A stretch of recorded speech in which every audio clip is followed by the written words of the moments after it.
This episode is sponsored by Bible Bricks. They've created a brick building set of the Wilderness Sanctuary. Yep, the one from Exodus. With around 1,200 pieces, custom minifigs, and instructions that explain each part of the tabernacle as you build. Visit them at BibleBricks.com to learn more and maybe buy yourself a set.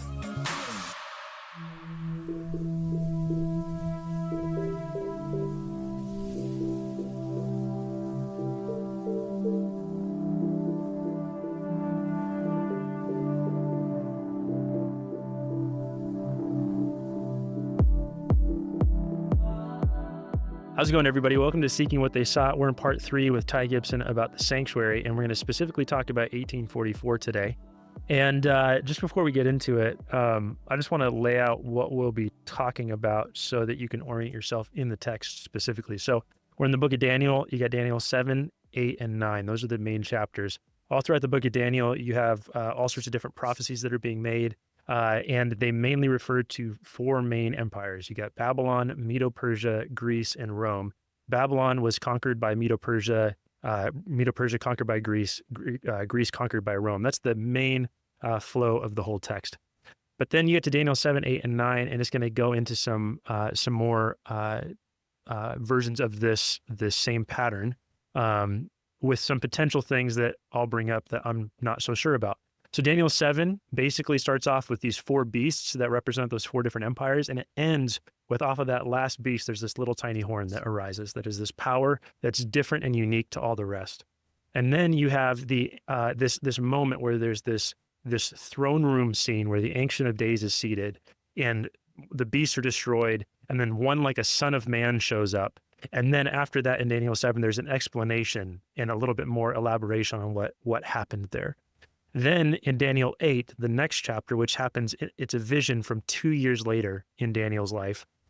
We have a similar thing, except in this chapter, there's 3 beasts and then a little horn, but it's still the same kind of little horn imagery as Daniel 7. And then it goes through and explains some more of what happens there. But again, we have the same main structure in both chapters. And then Daniel 9 will go into some more of the more prophecies that involved the Christ who will be showing up, the Messiah that'll be showing up.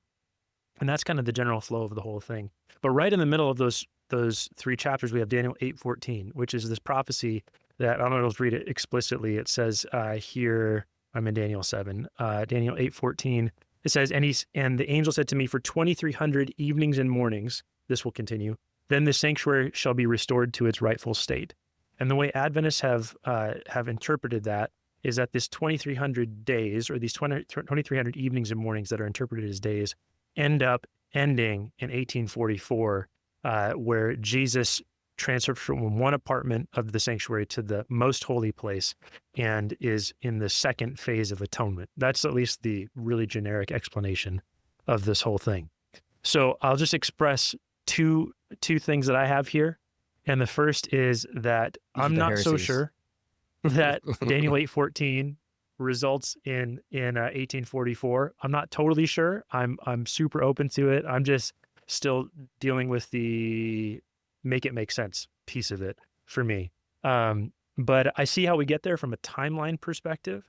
But to me, there is another interpretation of this text that seems to have some plausibility, though it has a ton of issues as well. And that's that the interpretation of Daniel 8:14 is best explicitly tied to a historical event in Daniel, it would have been a couple hundred years after Jesus dies and goes to heaven in this thing called the Maccabean Revolt. Not totally set on that, not totally set on 1844. It could be some mixture of the whole thing. That's where I'm at personally, but that's the overall idea. Ty is going to be here to talk with us about this, but I am curious about Sean and Anthony. Any ideas about 1844 that you experienced as a kid? Well, I think, or grown up I think that's where, Sean, you go. I mean, Ty, we've gone through 2 parts, and I think I loved the fact that when we concluded part 2, you described this idea of divine therapy, like this whole process of being brought back into God's presence is therapeutic. Judgment is not something to fear. It's actually something that heals us. It brings us into oneness with God. And I think the dissonance growing up is that we didn't see that picture. So you've beautifully, in the first two parts, painted that picture of God as this divine therapist who just wants to heal us and redeem us. And that is, that's where we can have a deep sense of assurance, like, I'm saved, I'm loved. God wants me to be with him. And that's the, sanctuary is God's house. It's where he wants to be with us. And so the piece, I think that a lot of people, not just, Jesse and I and Anthony, we've had long conversations about 1844, is just being able to make peace with the fact that it's not just a apologetic point for Adventism to feel like we exist or matter, but that the context of 1844, 2,300 days, that it actually matters in the cohesiveness of Scripture and understanding who God is, what his plan is, and that having an alternative view leads to issues. So we just want to hear from your perspective, I think, on how not coming to the conclusion of 1844 and 2,300 days leads to problems with the gospel, leads to problems with the grand, picture of God's plan that's seen and expressed through the Sanctuary Doctrine. Because that's where, in Christianity, there's a lot of different points of view, the three schools of thought of preterism, historicism, and futurism. Those three viewpoints, all three Christians, if you want to individualize them, would claim they believe in a God of mercy and love and look forward to God's justice and vindication in the future.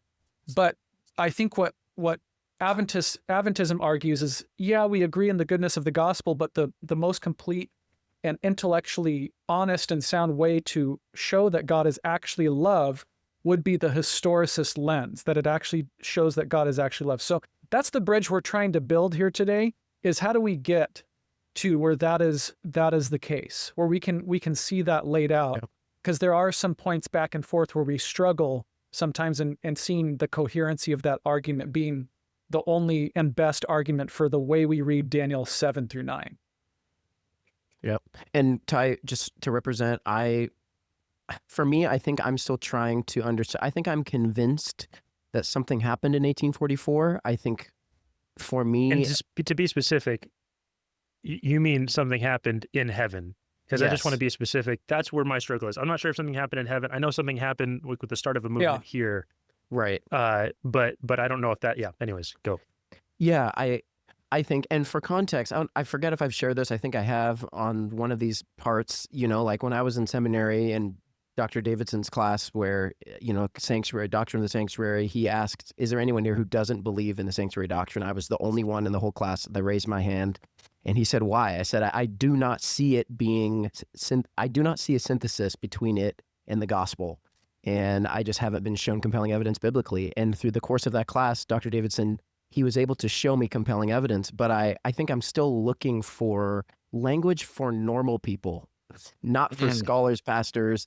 I'm trying to understand how to articulate it in a way that makes sense. Builds a bridge. I think that builds a bridge for, and I think this may be the doctrine that I think the Adventist Church has frankly failed to explain the most historically throughout the years of Adventism, because the number of people, especially in our stage of life, millennials and younger, who don't even understand what it is, who can't articulate, and pastors as well, right? All three of us are children of the system, and yet it's difficult to explain, to articulate. So I think for me, I'm trying to understand verbal language to explain this same God who's actually love, who comes as a sacrificial king, who doesn't rule with domination, but rules by laying down his life. How is that king connected to 1844 and what happened in 1844? So. Yeah, I thanks for the opportunity. I would really look forward to the opportunity to explain this. So thank you that you guys are willing to explore it. Full disclosure, I believe the doctrine as taught by the Seventh-day Adventist Church, and I think it's biblically robust and clear, but it needs to be immersed in gospel light so that it makes sense on all levels for our experience. But the doctrine itself, I think, is sound. And I'd love to just launch into that and explain why I think it's relevant. Rock and roll. I think that historically, there are three main schools of thought regarding the prophecies of Daniel and Revelation, roughly divided into preterism, historicism, and futurism. Preterism means from the word preter, past. So if people could just think, preterism means that the prophecies of Daniel and Revelation, for the most part, took place in the past. And futurism, of course, is just what it sounds like, that they will happen, they will be fulfilled in an approximate 7-year period of time right before the secret rapture occurs. Now, historicism is just what it sounds like. Historicism says that the book of Daniel begins with the prophet's time, Daniel in this case. So he begins each of his large prophetic swaths with Babylon or Media Persia. He straddled both of these empires in his time. And so his prophecies begin in his time, and then he prophesies forward to the eschaton, the final events of human history, the end of human history, the second coming of Christ and the establishment of the kingdom of Christ. So that's Daniel. The book of Revelation follows the same exact pattern in that it begins with the prophet's time, the Roman Empire, and prophesies forward to the eschaton, second coming of Christ and the establishment of the kingdom. So the reason it's called historicism is because it takes in the entire historical scope from the time that the prophet is prophesying forward to the second coming of Christ and the establishment of the eternal kingdom, new heavens, new earth, etc.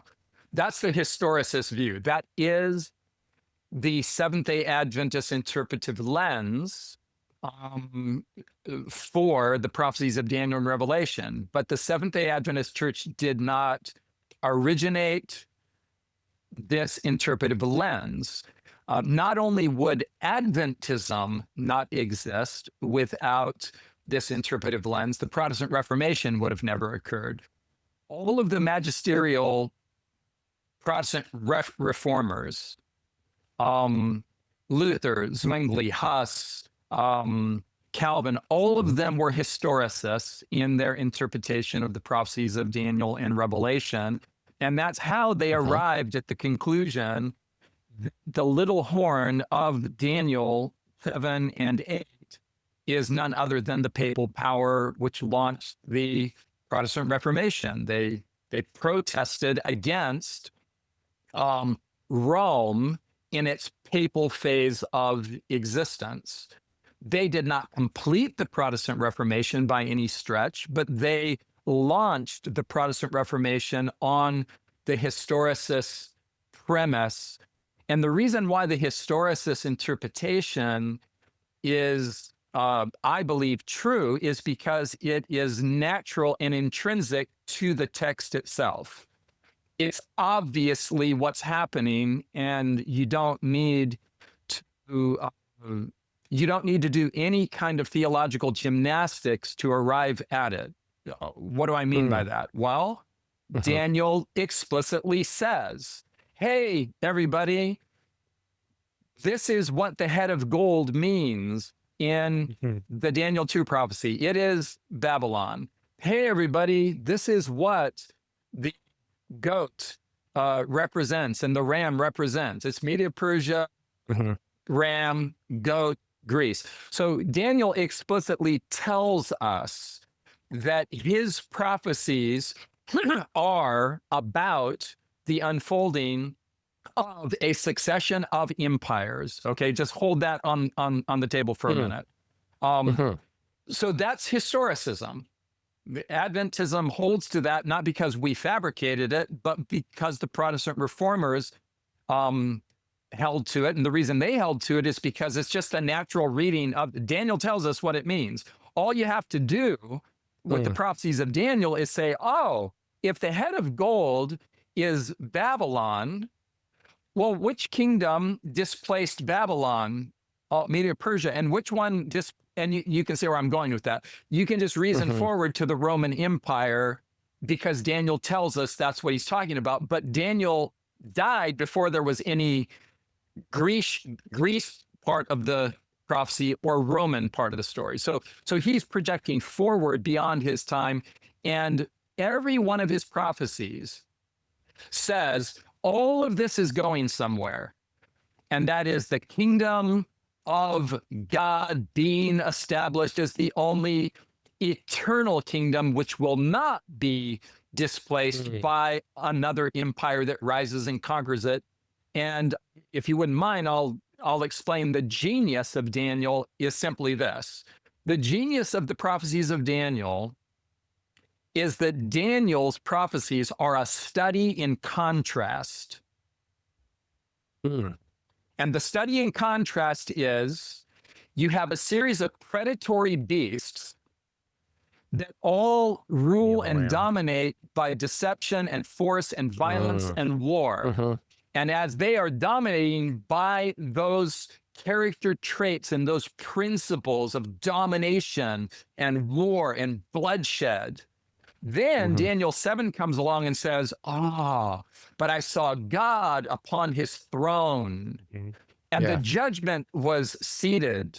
He was seated in judgment, and he was surrounded by 10,000 times 10,000 and thousands upon thousands of angels, and a fiery river came out of his throne. And then it says that as God is seated upon his throne of judgment, and these empires have paraded before him, Babylon, Media Persia, Greece, and Rome. Here's where the study in contrast comes. And this is the genius. This is the whole point of the book of Daniel. Then one like the Son of Man was brought near before him and stood before him. And this one like the Son of Man received the authority and the glory and the kingdom and the power forever. And then watch this. But the body of the beast was given to the burning flames that emit from the throne of God like a river. So the judgment in chapter 7 is in favor of one like the Son of Man, right? So hold this thought. And against this domination system of empire. It's against oppression and violence and war and slavery and all the principles by which these kingdoms operate. Now, wait a minute, there's one like the Son of Man who stands before them. Now, pause right there and fast forward to the Gospel of Matthew.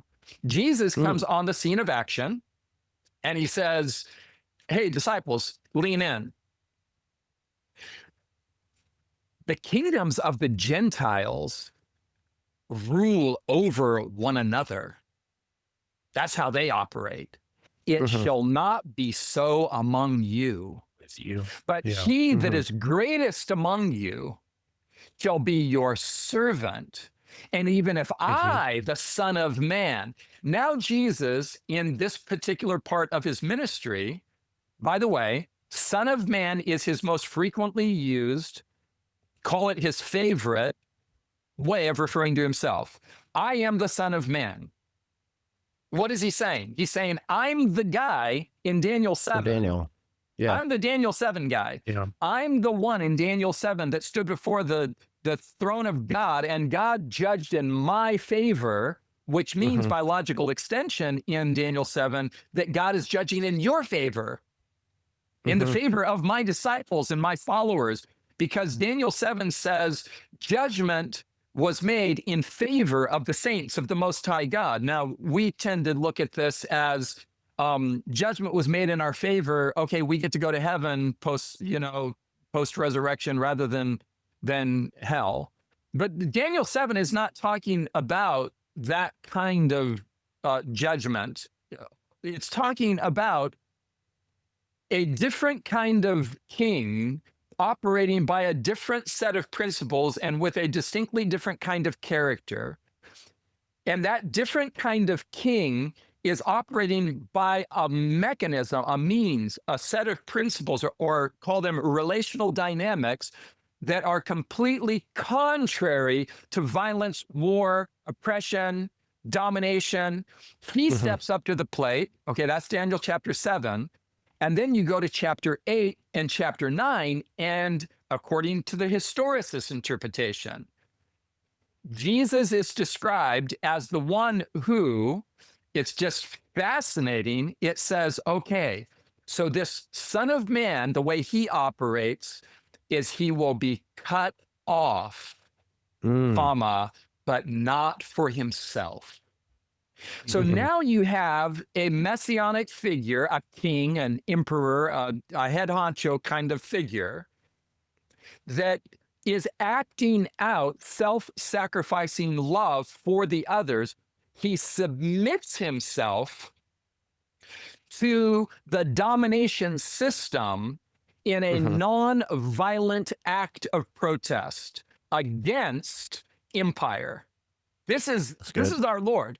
We are worshiping That's good. a savior who says, I'm going to break the cycle of retaliatory violence by inaugurating a different kind of kingdom that operates in the face of evil with good, in the face of violence with submission.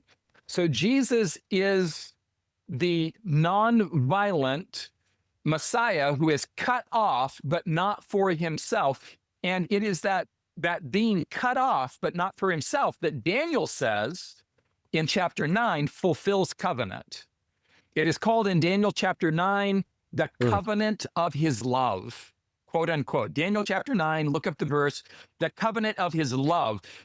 In other words, Jesus is the one who is fulfilling the covenantal promise of God to the world through Abraham. You'll remember there's a whole context here in which God says to Abraham in chapter 12 of Genesis, hey, I'm going to bless the whole world through you. You're going to have so many kids that you can't even number them, like the sands of the sea and the stars in the sky. And then in chapter 15, Abraham is doubting that covenant promise. And he says, but God, how can I know that you're going to fulfill the covenant through me? I'm old, and have you seen Sarah? There's no way we're having babies, Lord. It doesn't look plausible, this promise that you've made. How can I know that you will fulfill the promise back in chapter 12 of Genesis? Now we're in chapter 15. And God says, okay, here's how you can know. Take 3 animal sacrifices, cut them in 2, top to bottom, and lay them across from one another. And then he does it. Abraham cuts these animals top to bottom, not cross-cutting, but top to bottom, laying each side across from one another. And then Abraham this is all in Genesis chapter 15. He starts to fall asleep. The sun goes down, and right over there's flies swarming over these carcasses that are cut in 2. And what's going on here? And then as he's about to fall asleep, he says in Genesis 15, I saw something like a torch of fire pass between those pieces and exit the other side. Well, there's a whole historical setting here. The historical setting here is that God is using a common covenantal mechanism of the times in order to make his point that he is a covenantal God.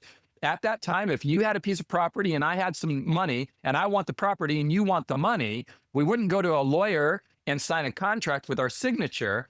We would actually pledge our lives to fulfill our part of the covenant by cutting an animal in 2, laying it on the ground, gathering around the family and the friends in the community, and then each of the 2 parties would walk between the severed animal and emerge on the other side, symbolically saying to one another and to the covenant, may it be done to me as is done to this animal sacrifice if I don't give you the money for the land. Well, may it be done to me as is done to this animal sacrifice if I don't give you the land once you give me the money. You give me the land, I'll give you the money. Deal. And they both have said, my word is equal to the integrity of my character and therefore my life. God says, hey, Abraham, I will fulfill covenant with you. So now fast forward. Daniel's a Hebrew dude. He's completely immersed in the Abrahamic promise. He knows what's happening here. And in Daniel 9, he calls what's happening, what's unfolding in history. So if you were to back up from Daniel's prophecies and John's prophecies in Revelation, really back up and summarize the one thing that's happening, it's this: God is keeping covenant with his people. And it's called in Daniel 9 the covenant of God's love. And Jesus is the one that is, according to chapter 9, cut off or severed. I don't, probably don't have time to get into it, but that language in Daniel 9, cut off, is a direct reference to the covenantal cutting that is in the historical understanding of Daniel and every other Hebrew person. The animal sacrifice, in other words. Jesus in Daniel chapter 9 is the one who is cut off, but not for himself. And Daniel chapter 9 says that he does this to keep covenant of love with the people. Now, none of that, which is, by the way, called the gospel, is understandable outside of the historicist interpretation of Daniel 7, 8, and 9. Now, I said a lot there, so I'm going to pause in order. Yeah, that's good. Because there's a lot more, because I would like to actually break down at any time that you guys say go, actually what's happening in Daniel 7, 8, and 9, and show you that the historicist interpretation is true, and that it in fact points to exactly what the sanctuary said it would point to, and that is the sacrificial part and the high priestly part. It's as clear as day. Once you see it, you can't unsee it. So, but I'm going to pause there because I just said a lot. Yeah. I think we absolutely want that, Ty. Yeah, you did say a lot. So, I mean, let's synthesize and sort of come together. What I hear you saying is Daniel, especially 7, 8, 9, these are the chapters we're focusing on for this part. Like, it's doing this contrast work between all these empires and the empire of God or kingdom of God. It's doing this contrast work. We're saying these Daniel, he has this understanding that these empires are one way. They rule with power, oppression, dominion, domination. Yes. But then it's juxtaposing that with the kingdom of God and Jesus, the Christ, the one to come, Messiah. Yes. And he's going to rule a very different way.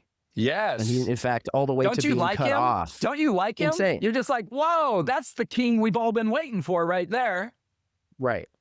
This is, in fact, I was getting excited as you were talking. I was like, Ty's preaching right now.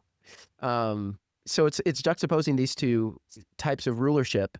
And then this king who's coming, Messiah, the Christ, he will not only rule in a different way, but he will even be cut off, which is in the Hebrew, it's the same type of word for the sacrificial covenantal exchange happening.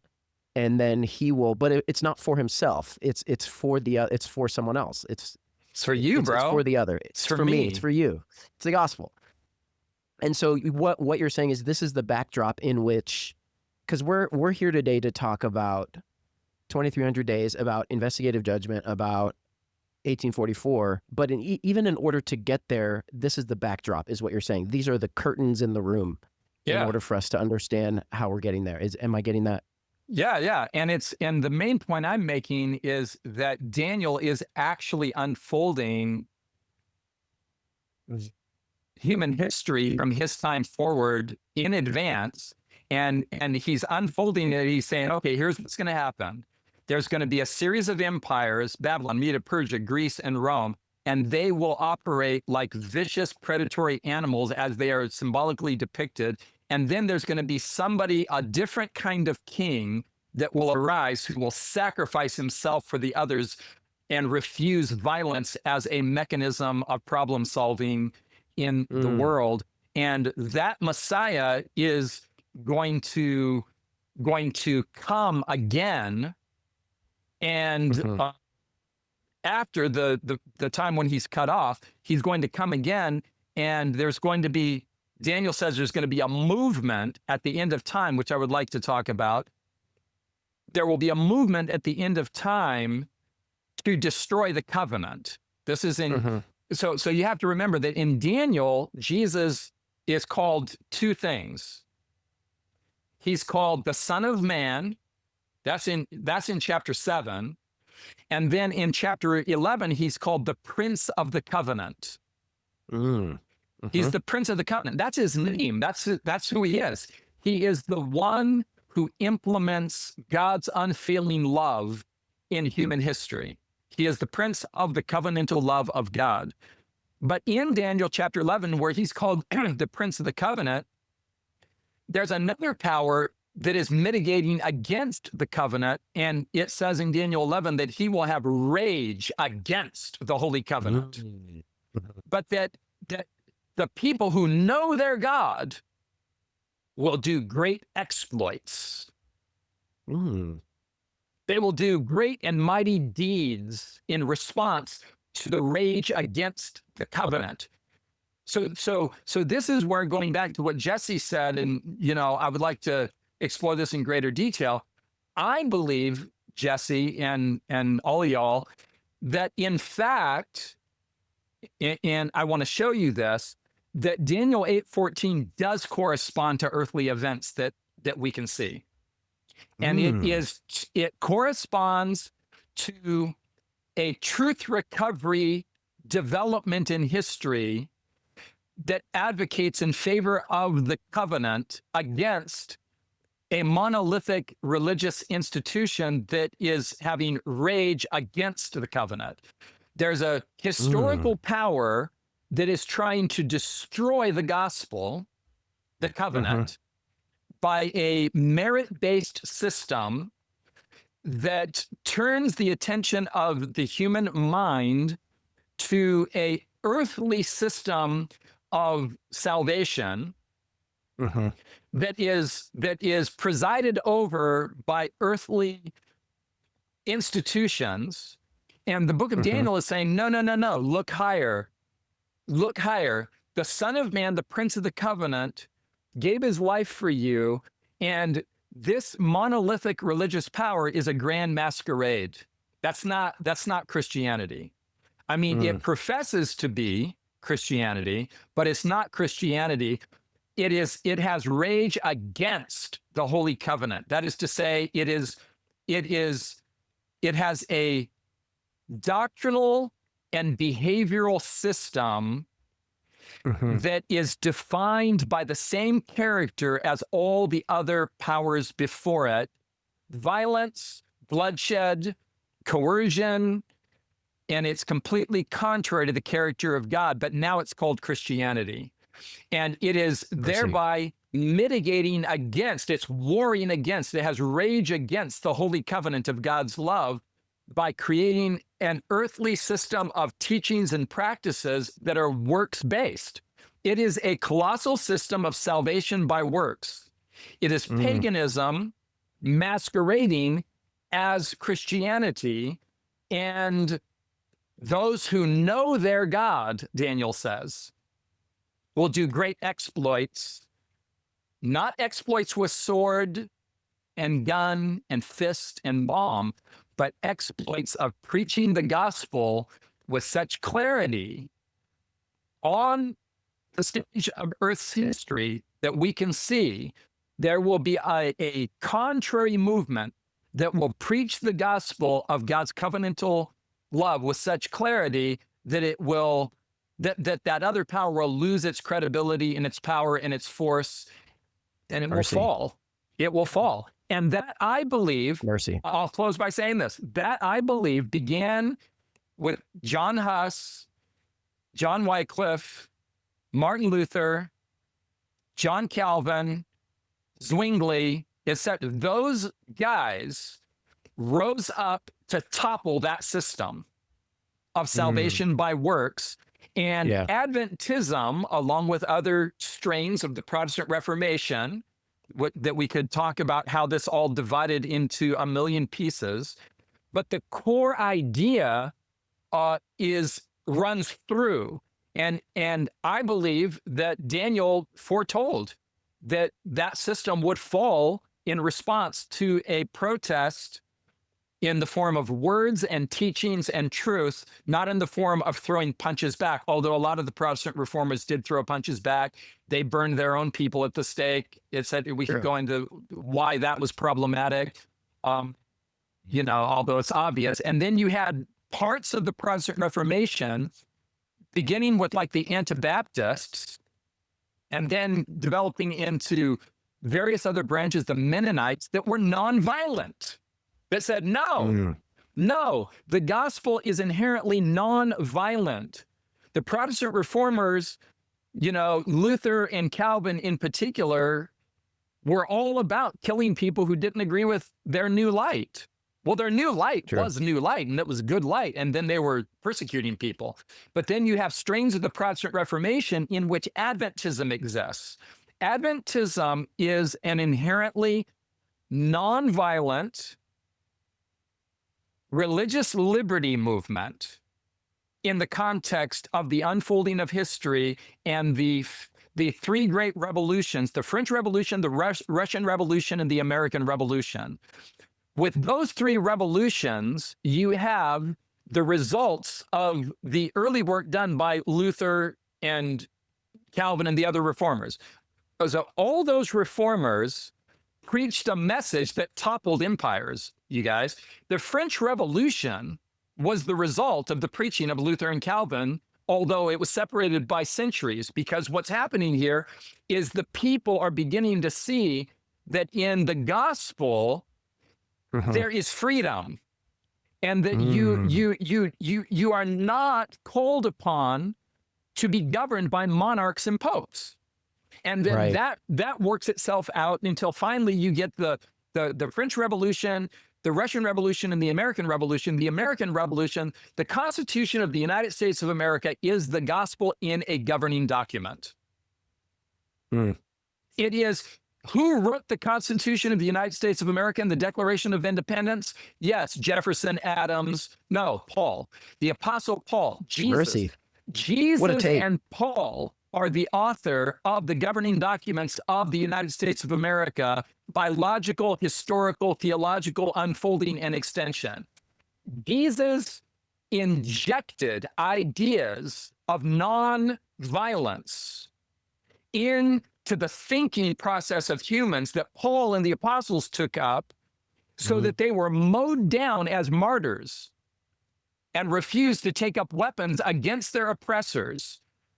And the blood of martyrs was like seed, and Christianity grew by virtue of its nonviolence. Christianity grew because of Daniel 7 and 8, because the one like the Son of Man wouldn't throw punches back at the other empires. Let's put a bookmark here, because you're dropping so much gold, so many golden nuggets. And so I want to, I guess, circle back to, you had kind of outlined a framework for how you want to show us. You want to walk through Daniel 7, 8, 9 and kind of show us the historicist interpretation leads us to the Adventist structure of belief on this issue. And so I wonder if you could do that for us, because, and I think, and I just want to, I guess, circle back to the beginning, because I think this conversation itself is inherently, I think, loaded in the sense that for our generation, it's, I think, a doctrine that's been presented very intellectually and without, I think, an explanation in a way that makes sense and cares for the heart.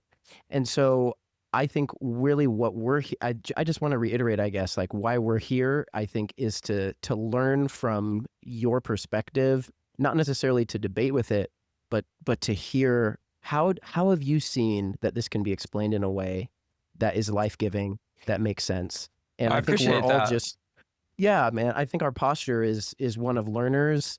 I think, I know Jesse, I love him a lot. I've known him for a long time. So I think he comes into a room ready, I think, with his like perspectives. And, but I think he's here as a learner. I'm here as a learner. Sean's here as a learner. So I think we're all just ready to. I want to emphasize I'm here as a learner too, honestly. And I really mean that. I simply believe that we're sitting on a gold mine of historical theological truth. I'm sorry for the passion in my voice. I'm just fired up about it. No, it's The great. thing is there's so much beauty Yeah. in historicism, and I'm afraid that it's been just made a dusty, dry, old academic idea on paper. Yep. And but at the center of it is Jesus. Jesus, the one we love, the one our hearts beat for. Jesus is the one who is at the center of these prophecies. Anyways, sorry for the interruption. Go on. No, I love it. I think we all love it. So yeah, could you walk us through, help us understand, maybe start us from the top, if you were explaining it. Okay. How do we get from Daniel 7 to 1844? Okay. How does it connect? And yeah, help us understand. Okay. So first of all, I do want to clarify, because I mentioned that there are three schools of interpretive thought: preterism, historicism, and futurism. The Protestant Reformers and the Seventh-day Adventist Church are the last, Adventism. There's no Protestant churches anymore that subscribe to historicism. There are scholars within Protestantism who are returning to it right now. And I knew that would happen the moment I got baptized into this gig called Adventism. So I knew that eventually futurism and preterism would play itself out and be seen to be the vacuous interpretive lenses that they are. And that is happening now. There are Protestant scholars who are saying, no, because here's the thing. The Protestant Reformation was based on historicism, and Adventism is late stage Protestantism. Adventism, by the way, has its problems. Let's not be, but the problems that Adventism has are human problems, not Adventist problems. It doesn't matter if you're, do a little experiment with me here. If you pastor a Baptist church, a Presbyterian church, a Methodist church, any church, or you are the president of an Elks Lodge or a Rotary Club, and you get any group of humans together, there will be the same basic spectrum of psychological profiles that will group together. Every group of people has conservatives and liberals, wing nuts and screwdrivers and hammers, ho-hos and Twinkies. Every single group of humans that get together have the same spectrum of human personality types and dysfunctions. So Adventism has problems, but those problems are human problems that have an Adventist flavor to them. But if you read, for example, a book like What's So Amazing About Grace by Philip Yancey, which I mentioned to you guys before, well, he was raised in a fundamentalist Baptist, church. And he basically describes some of the stuff you guys have described to me regarding your Adventist experience. And he was a Baptist. It's all the same thing. There are really only two religions in the world: legalism and the gospel. That's it. Those are the two options. And legalism, like all bad math problem solutions, has a myriad of forms. 2 plus 2 could equal 9, 69, 56, 1001. Wrong answer, wrong answer, wrong answer. So legalism or paganism or whatever you want to call it, I describe it as the self as center orientation. That's human religion 101. And then there's only one thing that's different. It's the gospel of Jesus Christ. It is the grace of God manifested in Christ, and it is alone and without parallel in human philosophy, theology, and history. Okay, so preterism and futurism, the Protestant Reformation, the Protestant Reformers knew nothing about these interpretive models. These were developed by the Catholic Church in order to get the heat off the Catholic Church. The scholars went to work in Catholicism, people with high IQs and the ability to process, information and make stuff up, made up a couple of interpretive lenses. preterism and futurism. And what do they both have in common? Both preterism and futurism block from our vision the entire block of history, the piece of history that Daniel and Revelation are actually dealing with in, greatest force. And that is the long, dark reign of legalism's supremacy over human thought. It is a blockage of the gospel of Christ that is underway in Daniel and Revelation, and that's what Daniel and Revelation are mitigating against. And preterism and futurism simply say, hey, let's not look at that long swath of history where shame was commodified for dollars, and people were told that God's favor could be purchased by hard, cold cash, and you get St. Peter's Basilica out of it and a bunch of other monolithic, structures that are beautiful to look at, but were built on the backs of people who were paying money in order to get forgiveness from an institution that was anything but Christian. So that's what those two interpretive models have in common. They block our vision to what actually happened in history, and that's intentional. These are both, preterism and futurism were manufactured by the Catholic Church, and almost all evangelical Protestant churches have signed up for either. If you're on the liberal end of the Protestant spectrum, you sign up for preterism. It all happened back in the past with Greece and Roman Empire in this pagan phase. Or if you're on the conservative fundamentalist side of Christian thought, you sign up for Darby's version of futurism, which is just the Catholic version of futurism on steroids, with a fabricated secret rapture, a return to Israel. All of this plays into foreign policy in the United States right now with Israel, Right. which I won't go into. But the entire psycho-edifice of futurism points forward to some diabolical being that's going to arise, like the Damien movie. With, if you pull back his hair, you see 666 tattooed on his head. It's complete fiction.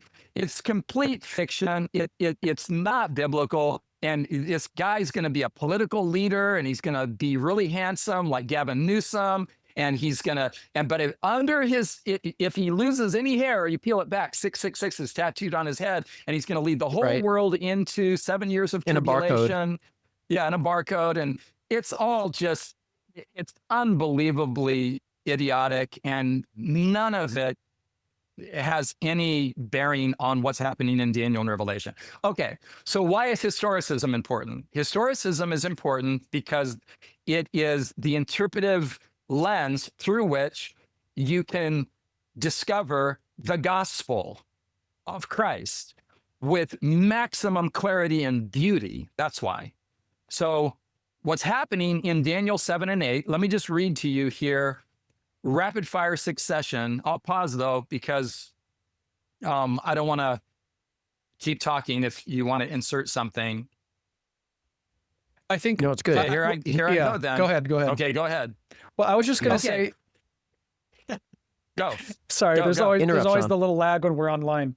So I think what you're saying, Ty, is that if you go back to Antiochus, one of the things is that if we interpret that, you're saying that all the things that we led through the string of church history, right? The reformers and everything that we're pointing to there, it's almost like you're saying, like Antiochus, although, what he did was horrible, but in some ways, in the grand scheme of what you would say is the consistent narrative that you see all throughout Daniel 7, 8, and 9, and the whole point of Daniel, it's almost like an insignificant piece, and it doesn't fit what the actual purpose of what Daniel is being told through these visions. Like, it wouldn't fit with what's actually happening. Is that fair? It doesn't fit with what it's totally fair. Primary I would even go concern so is. far as to say that some Adventist scholars who subscribe to the historicist interpretation would even concede that what happened with Antiochus Epiphanes was in kind or in type similar to the eschatological thing that is happening in Daniel. I mean, a Greek ruler basically went in to the Jewish temple and set up an idol to Zeus, for crying in your soup.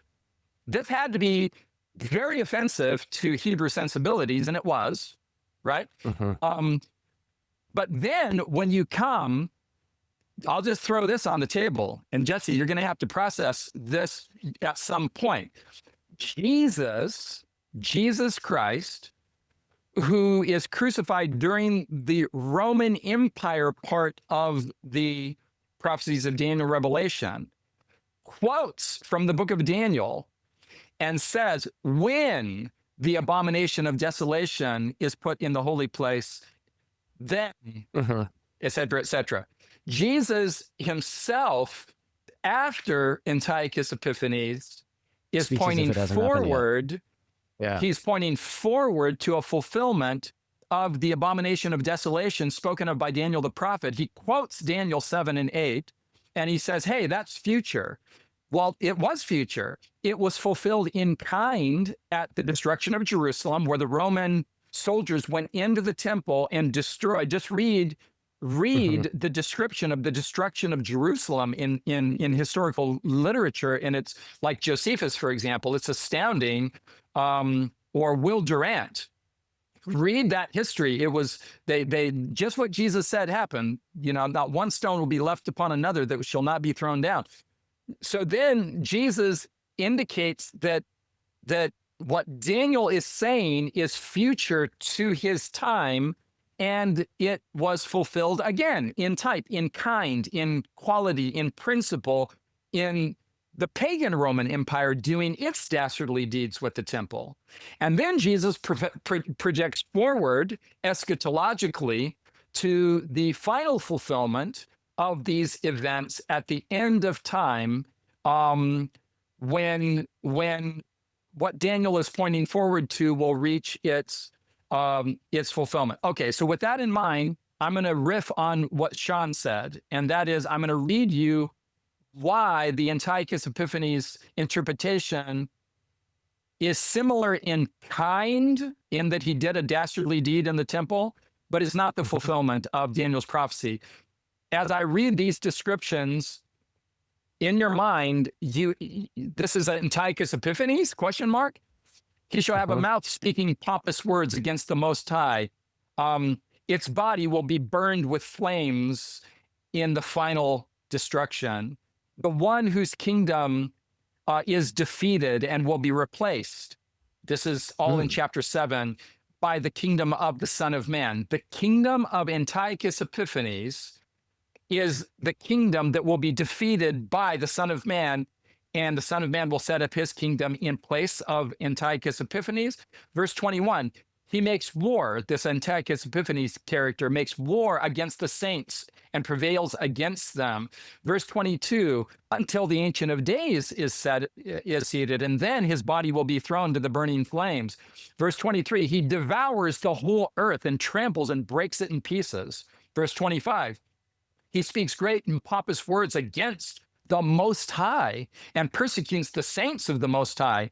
And he changes the times and the laws of the Most High. Verse 26, but the court was seated and the books were open and his dominion is taken away and he is consumed and destroyed forever. Verse 27, after which the kingdom and dominion of Christ and of the saints is established, and there is an everlasting kingdom that is in the place of this character, this little horn character. Ty, one of the things about these two chapters, 7 and 8, is that in the traditional preterist interpretation, they're connected. They're both of the little horns referring to Antiochus Epiphanes. My personal struggle with it is that I don't see the two as being the same. Daniel 7 seems to be more like that papal authority, that papal power that's being talked about, that is misrepresented the gospel and harmed the message of Christ all throughout those thousands of years. But then Daniel 8 seems to be different, because you're kind of tying in Antiochus Epiphanes into Daniel 7, but they seem to be different. Daniel 8, you get the 1, 2, 3 beasts and then the little horn, and it comes right out of the goat of that chapter, which traditionally goes back to Greece. And so they just seem like different horns and two different entities. So little horn, same symbol, but two different entities. They have a similar thing though. Like, I mean, when you get the papal power of Daniel 7, it is this religious authority mixed with civic authority. And then in Daniel 8, it's similar. I mean, Antiochus Epiphanes, he's claiming religious authority when he puts up a statue of Zeus in the sanctuary. He's claiming religious authority when he takes away the Jewish sacrifices. I mean, this is a pretty traumatic event in Jewish history. It would have been like this. It's still. I mean, they celebrate Hanukkah off of these events. It's like a day of rejoicing because they finally got their sanctuary back after it had been taken from them. All the language later on talking about how he raised up to the Most High, it seems to be speaking to this power, this guy who at least claimed that kind of authority, that I could be like God and I could do away with all of his stuff. So I know you're connecting the two, but I don't see the connection there. I guess I'm curious about your thoughts. Yeah, so I do see the connection, and the reason I see the connection is because, first of all, point number one, that Daniel's prophecies are built on what is a kind of obvious repeat and enlarged pattern. So the first prophecy in Daniel chapter 2, the image, Babylon, Medo-Persia, Greece, Rome, 10 toes, divided Rome, stone cut without hands, smites the image of the feet and grows to a great mountain, which is the kingdom of Christ. Then when you come to the same exact period of history is dealt with in the Daniel 7 prophecy, but now in place of the head of gold, there's a lion, and in place of, you see where I'm going with that. So you got the lion, the bear, the leopard, and then the nondescript, terrible, dragonish type of beast. And then you have the little horn. That's in chapter 7. And what I just did is I read through the description, the various descriptions in many verses in chapter 7 of the little horn. Now, I'm aware that in the interpretation that you're referring to, that they would not see Daniel 7, the little horn in Daniel 7, and the little horn in Daniel 8 as the same. But I'd like to show you guys why I think it bears very sober consideration and why I think there is a connection. So if the pattern holds true in Daniel, where Daniel is covering the same swath of history with a repeat and enlarge kind of format, what's happening... Go ahead. Ty, if I can just interrupt, can you explain for people listening, what does repeat and enlarge mean? What is that? It means that what's happening in Daniel is that as Daniel is going through his series of prophecies, there is an increased enlargement of focus on the end part of the prophecy.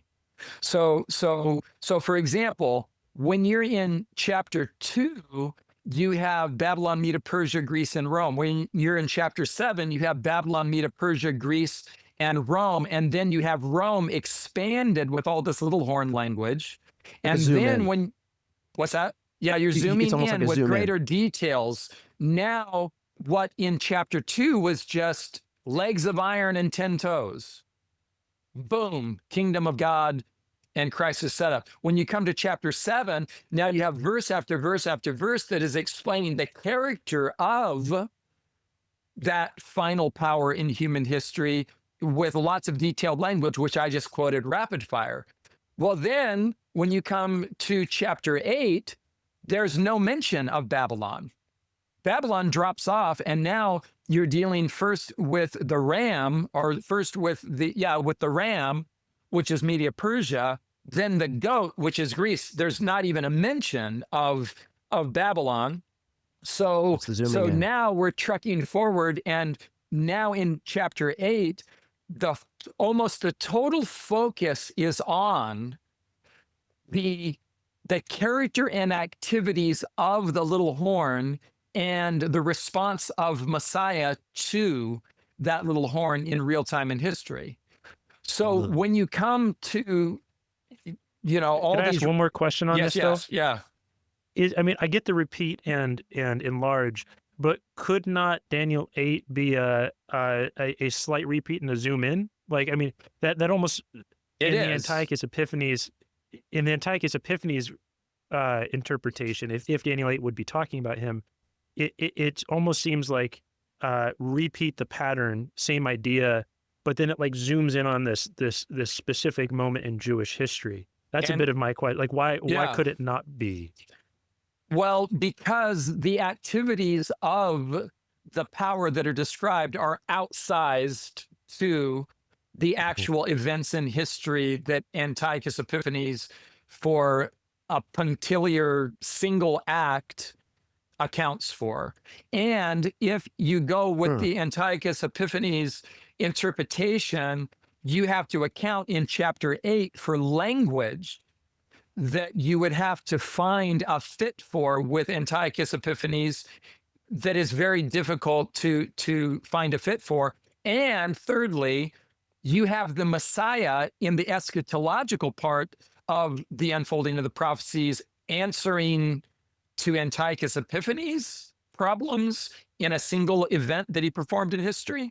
No, you have the Messiah responding to the larger events in history that dominate history that are being dealt with by Daniel 8:14. And so what I'm suggesting is that Daniel 8:14 is answering to a very large development in history that has defamed the character of God and uglified the character of God in human consciousness down through history. And Daniel 8:14 and through chapter 9 is the Messiah responding to all of that, which, to interpret it as Antiochus Epiphanes, I personally think would be an outsized response. Yeah, it's a major historical. You got the entire Christ event answering Antiochus Epiphanes. I think that point needs to just register with clarity, because, and here's why. So you guys have your Bible there, and hopefully the people who are tuning in can take a look at this too. If you just open to chapter 8, first of all, I want to call attention to the first of all, I'm going to reach over here and turn a light on, because we've been talking so long that the sun went down. Hold on. I need a little bit of illumination here for my eyes, because the window was helping me with lighting. It's not helping me anymore. Okay, because I'm Eastern time zone and it's sundown and getting dark. Okay, so check this out, you guys. If you look at chapter 8, you have the ram described in the first few verses. And in verse 4, this ram became great. The end of verse 4, just follow this language here. The lamb became great. Okay? The word there is a very interesting word in the Aramaic here in Daniel.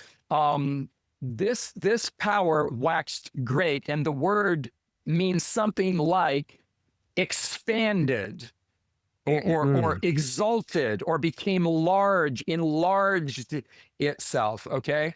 And then you have in verse 5, following the ram that became great, you have the male goat, and then the male goat is described, and the male goat, it says that he became very great. Yeah.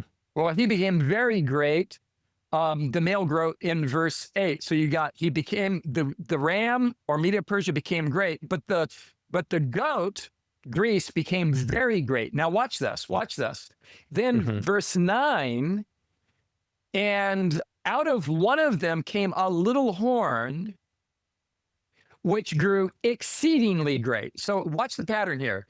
Great, very great, exceedingly great. You have an escalation of power and domination and self-exaltation, even territorial, domination. Okay, so the way this prophecy would have to read with Antiochus Epiphanes is the Media-Persian Empire became great.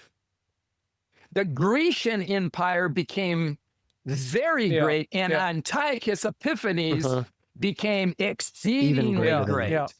Wow. Greater than the The Greeks. Greek Empire, greater than Alexander the Great, who's referenced, earlier as in the prophecy, but I won't go there. So that's the first thing I want to call our attention to is great, very great, exceedingly great. So whoever this little horn power is in chapter 8, it outsizes all the other kingdoms in some form. Yeah, the other kingdoms. Okay.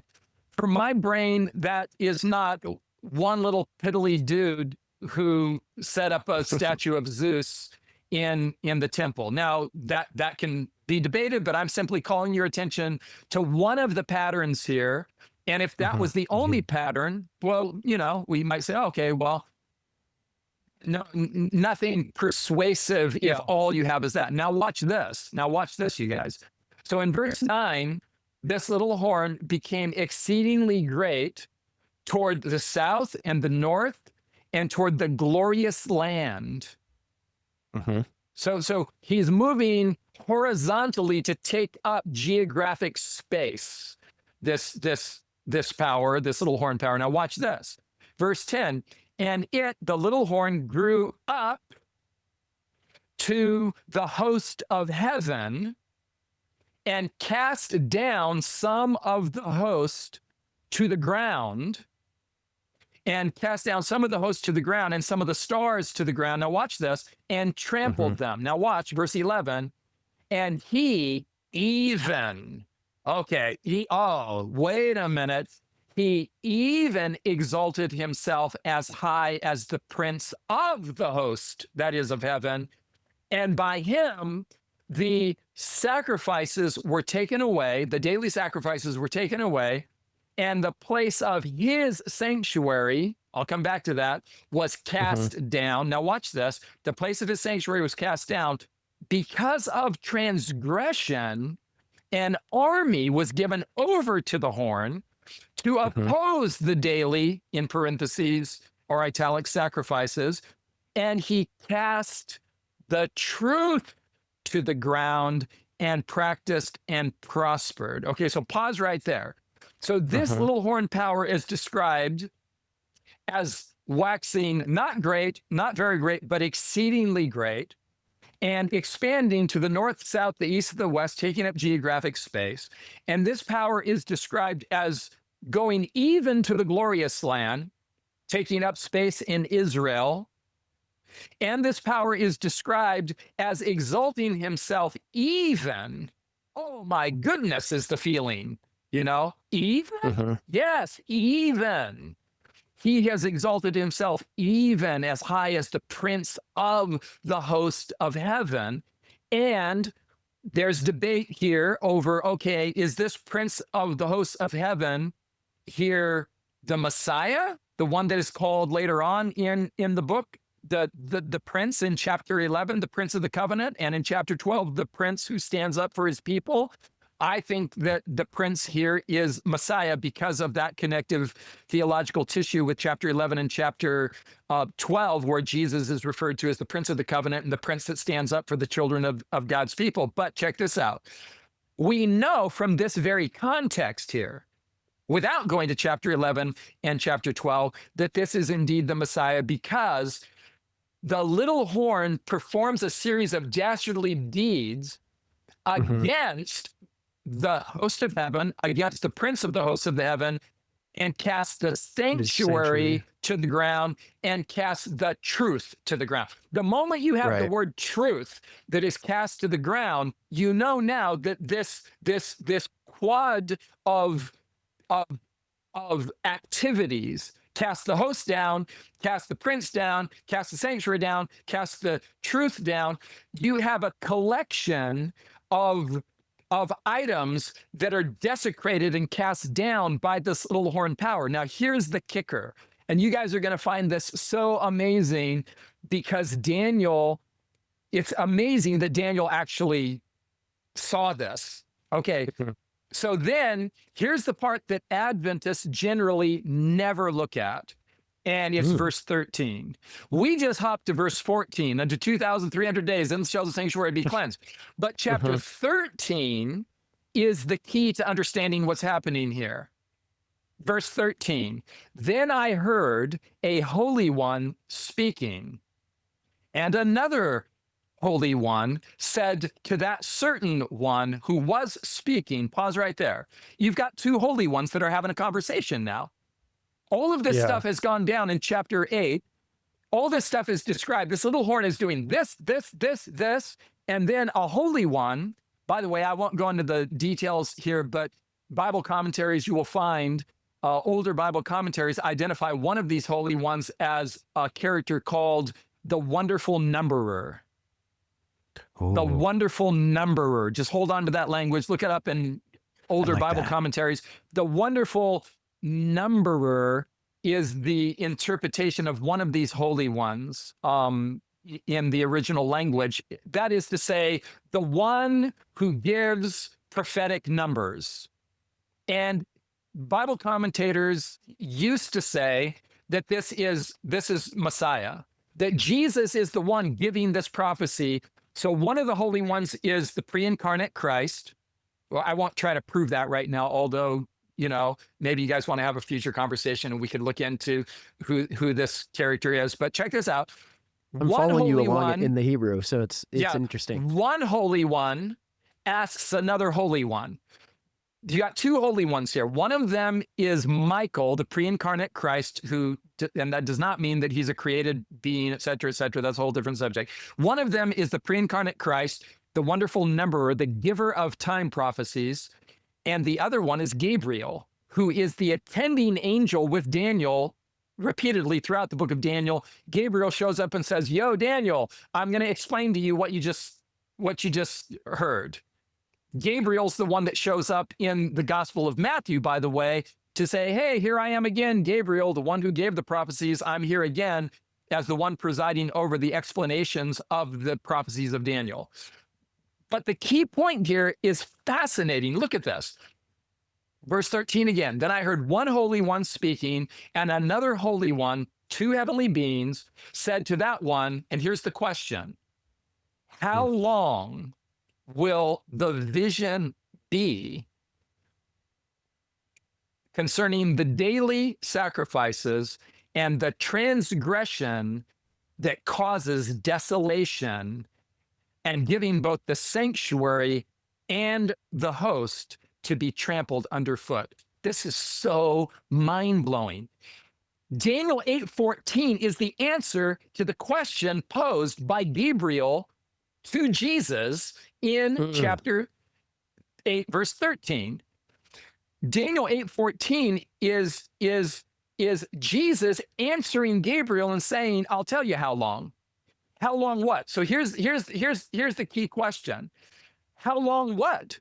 How long will the vision be concerning what? Well, concerning the dastardly deeds that are chronicled in the previous verses.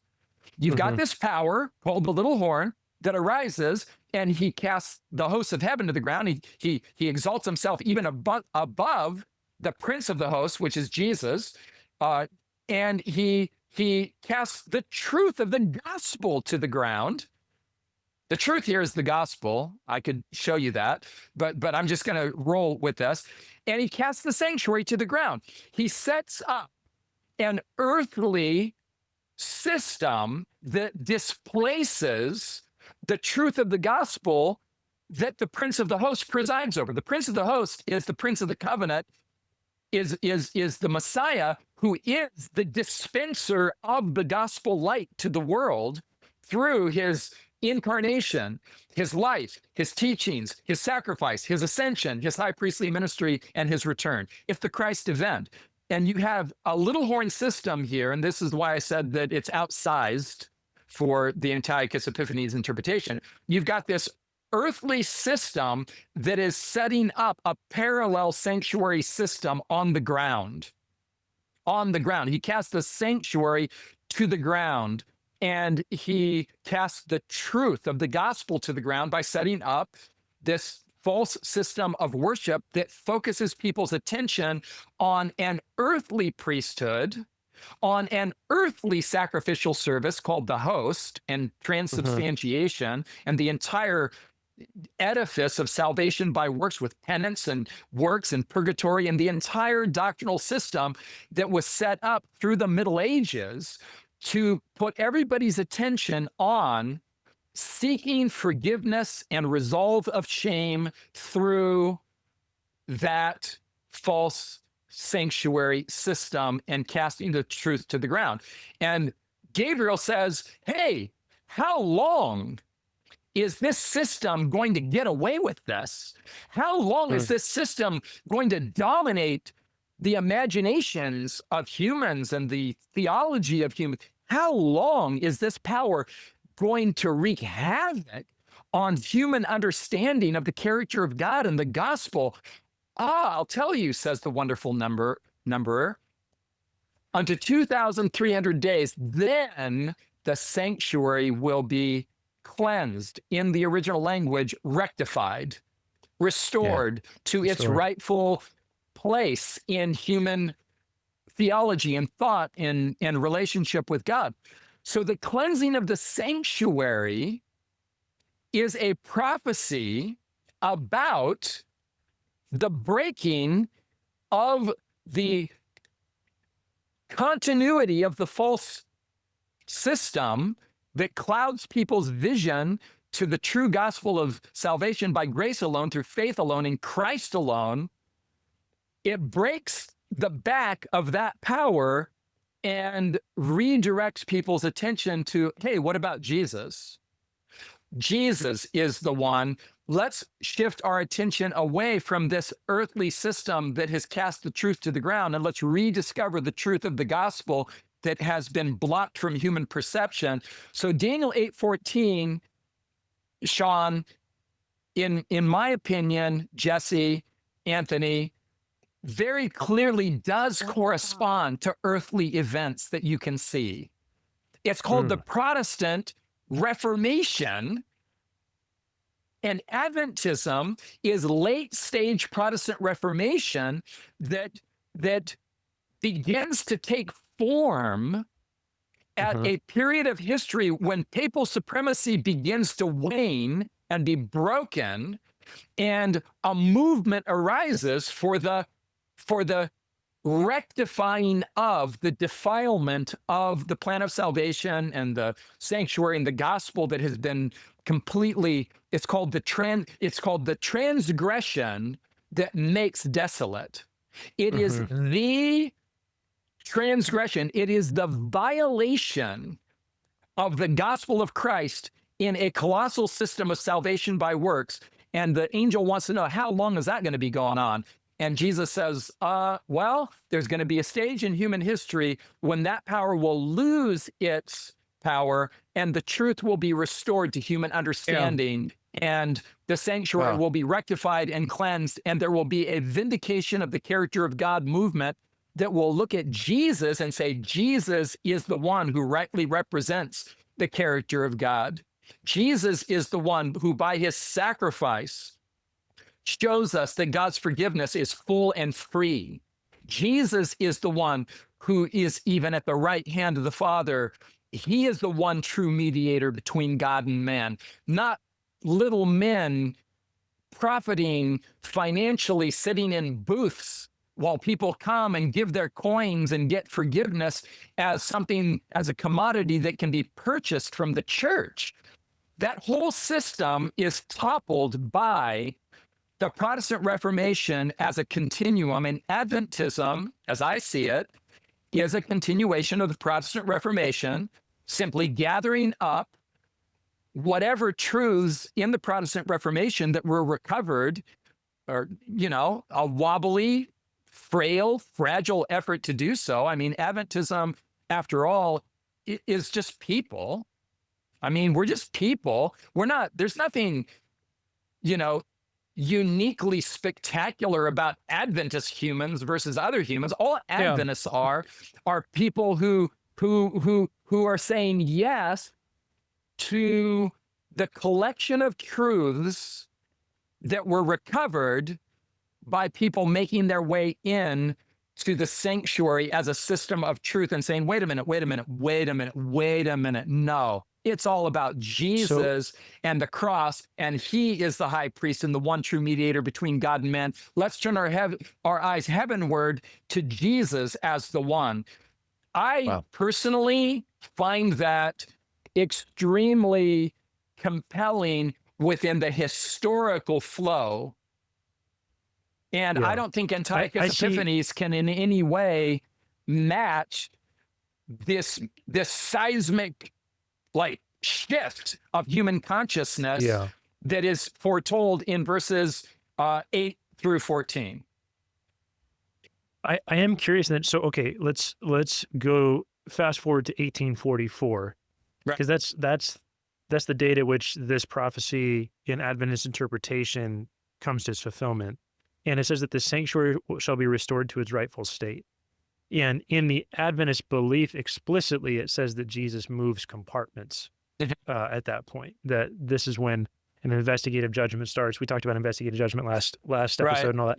But I am really curious, though, because everything that I'm hearing right now seems like what you're saying points to not Jesus moving compartments, but points to like a movement starting, which I get, like it's compelling for sure. But I'm curious about how that then ties into Jesus moving compartments, why it matters that it happened that day, or what points to why it would have happened that day. I'm just wondering why that day matters so much. First of all, it matters because Jesus foretold it in Daniel 8:14. He said, "Hey, this is gonna go down in history. There's going to be a shift in human history in which there will be significant theological liberations that will occur and developments will occur in history." I personally think it ties into the founding of America as a nation, and the elimination of monarchs and popes in a human experiment in which what happens if everybody turns their attention away from earthly dominating systems and is self-governed by free choice. Well, what happens then is you have a sociological, historical state of affairs in which the gospel can make maximum sense to people, is what happens, where religious liberty becomes a very significant issue, and you have people throwing off the domination of empires. So that's a big thing I just said, but that to me, I think Daniel and Revelation actually reveal a convergence of events that are all tied together. And one of them is the significant revolutions in human history that set people free from popes and monarchs, and allowed for the gospel to gain footing in the world in a sociological and historical context in which people can think for themselves. The very fact. I'm really curious about why that's 1844, because I agree with those concepts. Yeah. But we have the Protestant Reformation starts in 1517 approximately. Yep. You have the English Revolution happens late 1600s. You have the French and Russian revolutions in the 1700s. Yep. You have the America's founded late 1700s. Yep. I mean, like, I'm not exactly sure why 1844. Well, because history unfolds. Because of the variable of human free will and the fact that God is love, he's working real time on the stage of history through human developments. There's no way that this can happen in the snap of a finger. Human beings in Scripture are seen not only as individuals, but as a single organism. In Scripture, there's a lot of corporate thinking, and that's because human beings exist as a colossal corporate unit. So history is unfolding in such a way that generation by generation, one level of thinking gives way to another level of thinking, and that spreads sociologically, psychologically, and then that way of thinking gives way to another level of thinking. So what you have witnessed and I could show you this another time from Scripture, that the Bible sees the human race as undergoing a corporate maturation process. Mm. Mhm. And Yeah, that corporate, that's that interesting. that corporate maturation process, in other words, say it this way: the four of us do not think the way we think right now, with all of our assumptions of equality and liberty and egalitarianism in a vacuum. The only way Yeah, we totally. think the way that we think right now is because Moses spoke, and then the prophets developed on what Moses said, and then Jesus was like the epiphany of all epiphanies. And then Paul and the apostles said, oh yeah, and so if Jesus is the guy, then this is true. And then Paul says, but it's going to be dark after this. It's going to go really dark. There will be a great falling away. The grievous wolves will enter in among you, not sparing the flock. And there will be a history that will unfold that will be bloody and dark, and it's going to get but then it's going to get light again, because you guys think about this. The human spirit, the human psychology is built for love and liberty. We were made in the image of God. We cannot be dominated by power and oppression. We cannot be made slaves forever. And so what happens in history is that the human spirit, which is engineered for love and liberty, finally breaks under oppression and rises up in mass as a corporate unit in the French Revolution, the American Revolution, the Russian Revolution, and many other developments in history, and says, no, enough is enough. We are not going to be dominated by a dude named Louis XIII in a wig in a house living off of the people's labors, and we're no longer going to be subjugated under a religiously dominating system where the popes and bishops are living like lavish kings, and all of us are out here starving. We're done with it. And the whole thing breaks like a dam. And the breaking of that dam begins with the Protestant Reformation. But here's how human history goes naturally, the same way raising your kids goes. 2 steps forward, 1 step back. 2 steps forward, 2 steps back. 3 steps forward, 2. So human history, we're a hard nut to crack. Have you met yourself? You're a piece of work. I'm a piece of work. History. God is struggling God is struggling to save us while keeping our free will intact.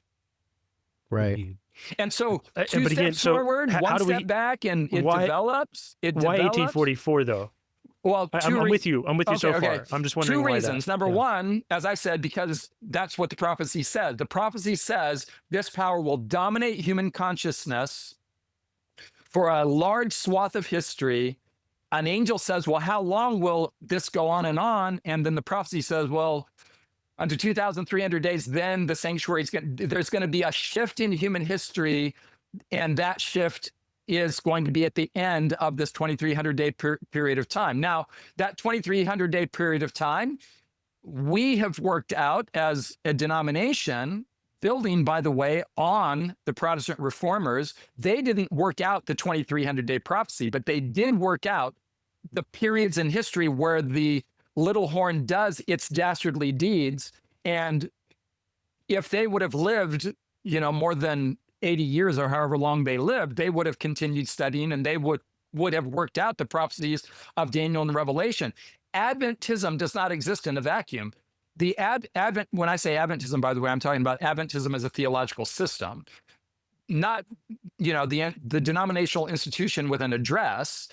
That's a thing that is kind of, stewarding a body of knowledge that came from the Protestant Reformation and reached its kind of a point of development that I personally think has not yet reached its ultimate point of development. According to Bible prophecy, the whole earth is going to be illuminated with the knowledge of the beauty of the character of God with unprecedented clarity. But 1844, number one, I'm sorry for the length of the answer. Okay. It's good. Okay, Keep but 1844, why is it important? Well, number one, because Jesus or the prophecy says it's going to take that long. Humans are going to come to a point where a shift is going to occur. Number two, the reason 1844 is significant is because that is the time in history where you have the birth of a Protestant movement that answers the prophecy, that answers it theologically. I mean, it actually happened on planet Earth that a bunch of Presbyterians and Baptists and Methodists and Christian Connection people, most of whom were teenagers and in their 20s, they said, what's going on here? And they made their way, according to Daniel and then Revelation. Revelation says that the Ark of his covenant was seen in his temple. Who? When?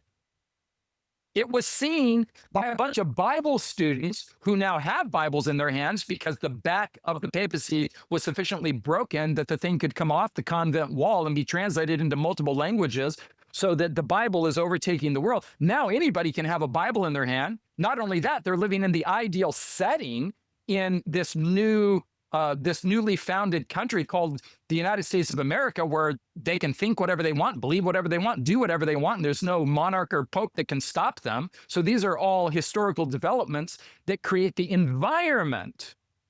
I hope you're hearing this.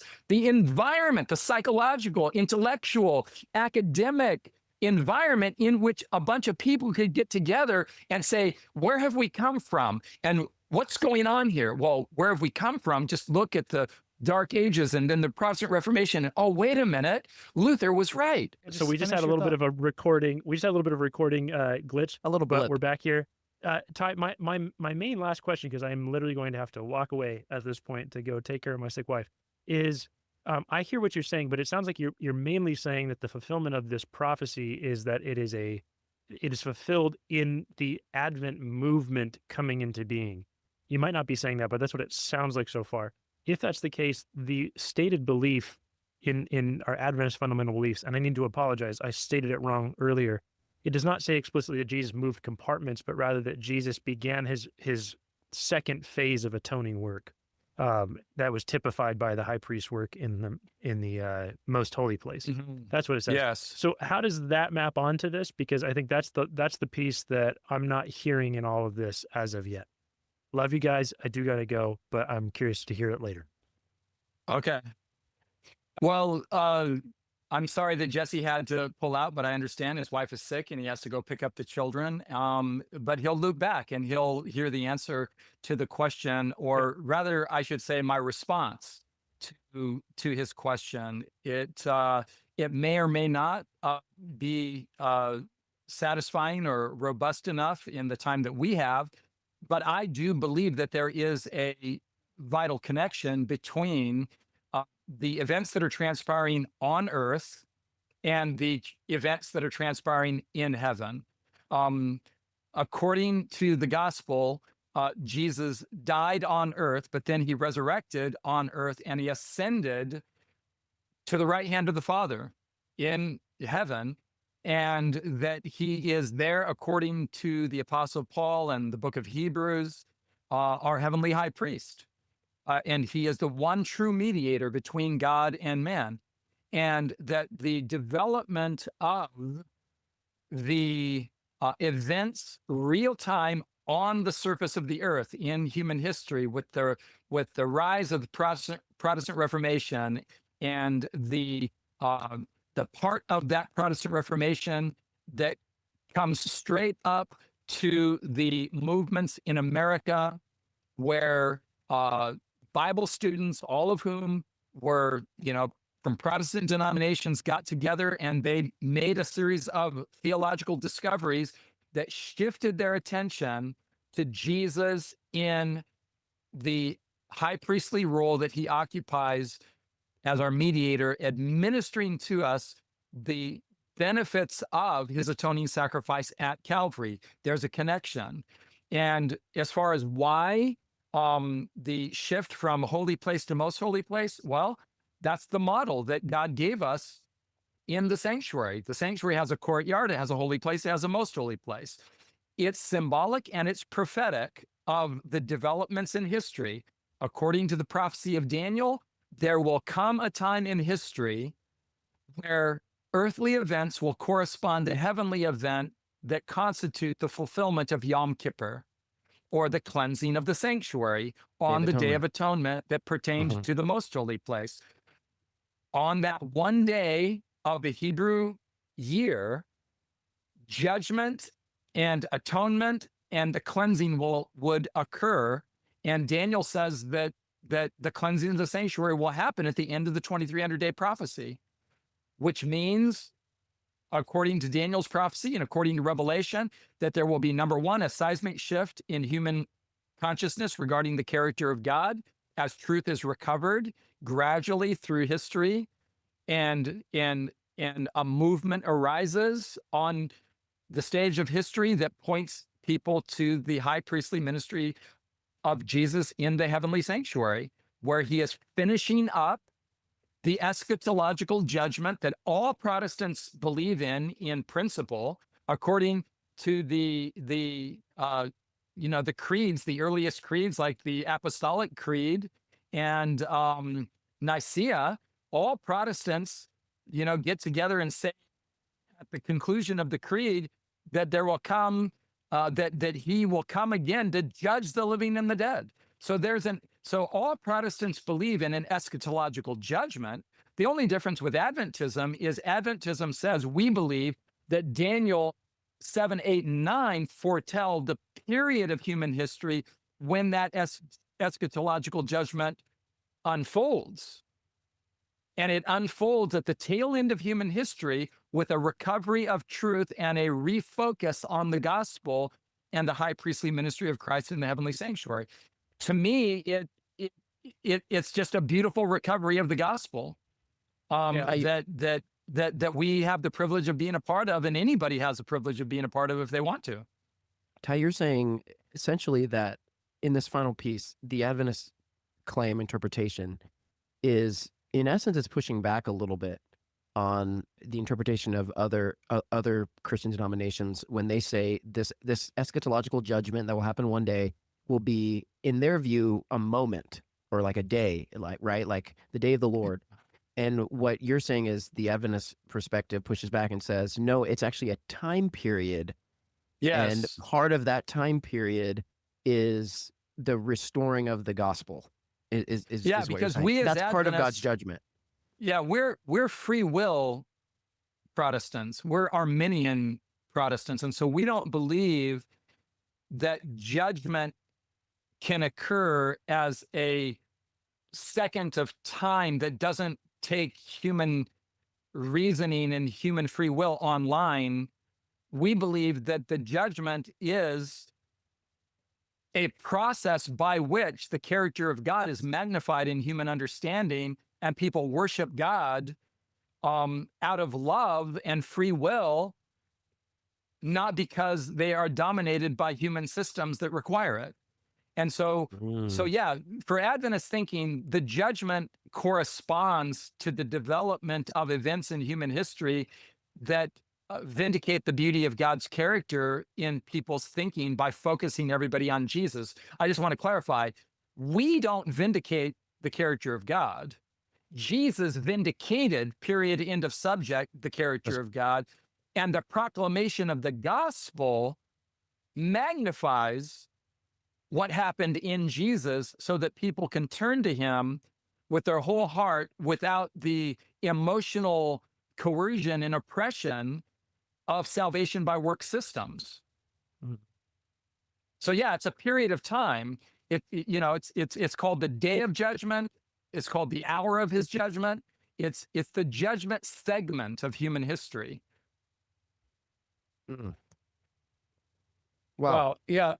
This is actually, for me, just coming from a position where I do, I've always seen like the best fit being the 2300 days. I see the connections and the importance of Jesus in the midst of that prophecy and seeing the connection to Adventism. I think it's been helpful, Ty, for you to go, especially through Daniel 8, with me kind of seeing the progression and seeing why Antiochus would be almost a comically insignificant event for Jesus and Gabriel to be having this whole discussion over. Like, it feels like Right. this crescendo, and it's like the question would be like, why would God go to the trouble of all this prophecy for that event when there's similar events, bad events that happen in bad leaders through history, but are not Mhm. acknowledged? Like, what makes Antiochus so special? It seems to be not a significant enough connection where papal Rome seems to fit the significance of the occasion of worldwide Yes, oppression. exactly. Because Yeah. Greece, and because the ones that come before it were worldwide oppressors. They were significant in their time and space, and each one builds off the other. So Yes. you going through that process alongside the other checklist items in Daniel 7 and 8 for the characterization of this little horn, it seems to me to be a very, ironclad defense for papal Rome being both Daniel chapter 7 and 8. So I'm curious. I know that Jesse had to leave. I know that we'll continue to have some discussions. So we'll be talking with you. Obviously, we love having this conversation, this wrestling, and we'll probably even have a little moment at the end of this episode where we'll just kind of do a debrief, and maybe in between that time we'll have some discussions with you, Ty, just to make sure we're all on the same page of where we ended with everything. So for those listening, I know it's a little disjointed, but there's so many good pieces in this discussion we've had that, Ty, thank you for being along this journey with us as we wrestle with this, because it's a challenge. Thank you for having me. It's tough. We're coming from different angles of what we understood to be the truth, or what we didn't, what we thought the sanctuary message was and what it wasn't. Right. And so I think we're inviting people that are listening along for that journey to ask those hard questions and to start, digging into, line by line, these things you've put out by Daniel, 7, 8, and 9. And it's been a blessing to like go through that and just see even more clearly like God's method and the way that he's let this unfold. So I just appreciate that. Thank you for thanks for having me. that, Yeah, Ty. it's been great. I've enjoyed it thoroughly. Yes. I want to just bookend that by saying, essentially, Ty, what you presented to us is this idea, and this was actually what was presented by Dr. Davidson in seminary, which is what I found so compelling, was that God foresaw that the gospel itself would be subverted and co-opted by the church itself. And because he foresaw that, he said, this is only going to happen for a certain amount of time, and after that certain amount of time, it will be recovered by a movement by his revelation to a movement of people that includes Adventists but isn't limited to Adventists, that there would be a reclaiming of who God really is of the gospel. And that's really this core message, that the church has co-opted the gospel, and then we are part of a group of people God has called to bring people and point people back, to reclaim the gospel, to bring people back and point people back to Christ, which I think is really compelling. And anybody can be a part of it, because it's more of a movement that is described, not an institution.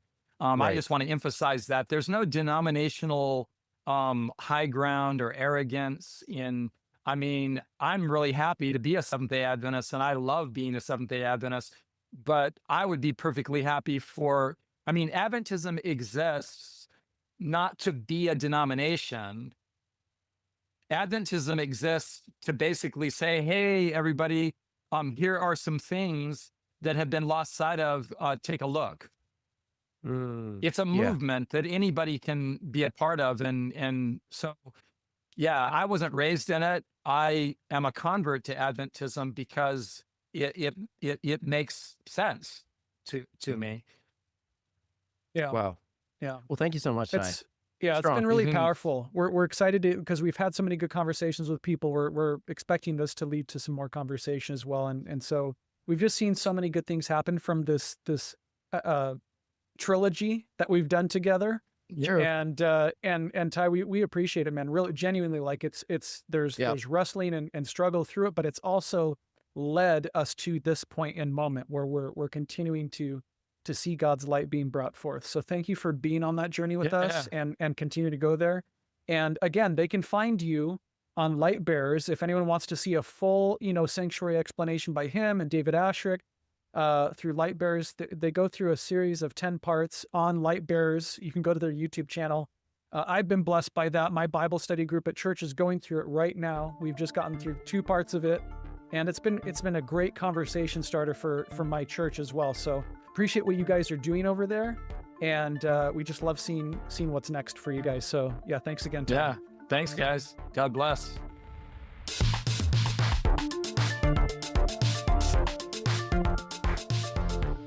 Hey friends, you've just been listening to another episode of Seeking What They Sought. I'm one of your hosts, Anthony Leiter, and on behalf of all the guys, we just want to say a big thank you to all of you who have come alongside us in our journey to have honest conversations about Adventism. We appreciate each one of you. As usual, if you haven't already, give us a follow on Instagram. It is kind of like our home base, social media-wise. And if you'd like to stay up to date on the episodes that we're posting or just different things that we're doing, you can follow us there. We're also kind of like low-key a meme account, and we post silly videos and other stuff. So give us a follow. We would love it. Also want to say a big thank you to our patrons, and we're really grateful to each one of you for helping us make quality content. So to each one of you, a big thank you. And if you'd like to follow us on Patreon, you can. There's a link in our Instagram bio if you'd like to support us. Thank you so much. Last but not least, if you could you leave us a review on iTunes or Spotify, wherever you listen, because it really helps us actually in the algorithm to help new people get their eyes on the podcast. So if you could just go in, give us a little, hopefully a 5-star review, but be honest, that really helps us just in the algorithm, the way that, these things work these days. So we really, really appreciate it. All right, I think that's it for now, friends. So we will see you next time on Seeking What They Sought.